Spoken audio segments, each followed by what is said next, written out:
भविष्यवाणी या अनुमान फलकथन किया जाता है। अब जैसे कि वृश्चिक लगन की कुंडली हो गई,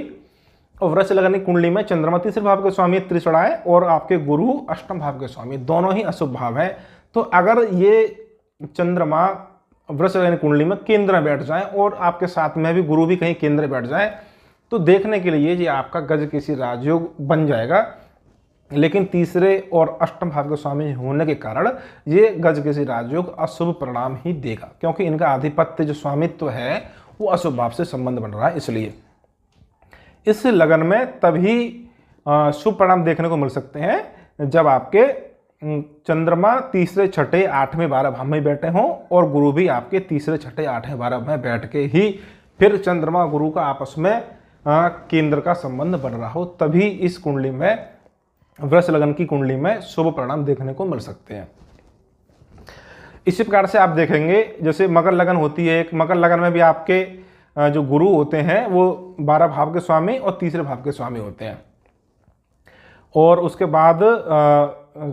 चंद्रमा जो सप्तम भाव के स्वामी होते हैं। तो गुरु का भी आधिपत्य यहाँ पे अशुभ होता है 12 भाव के स्वामी तीसरे भाव के स्वामी होने के कारण, और सप्तम भाव का स्वामी होने के कारण चंद्रमा भी मार्केश हो जाते हैं। तो इस कुंडली में भी आपके तीसरे छठे आठवें 12 भाव में ही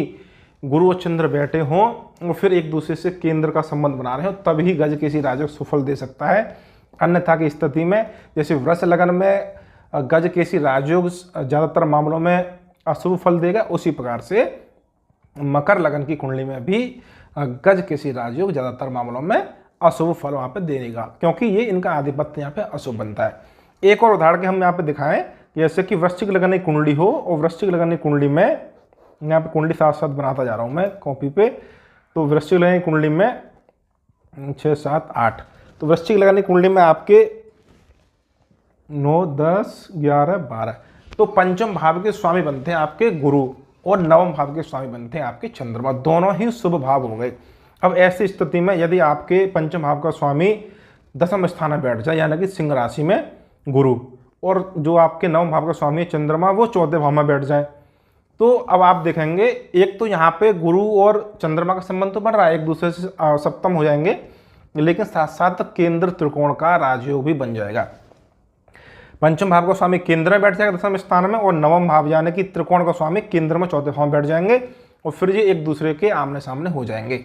तो ऐसी स्थिति में आजीविका के लिए बहुत ही ज़्यादा, और चौथे भाव के शुभ फल जो होते हैं, परिणाम जो रिजल्ट मिलेंगे वो सबसे ज़्यादा अच्छे देखने को मिलेंगे, क्योंकि इस कुंडली में वृश्चिक लगन की कुंडली में गुरु के और चंद्रमा के दोनों का आधिपत्य भी शुभ हो गया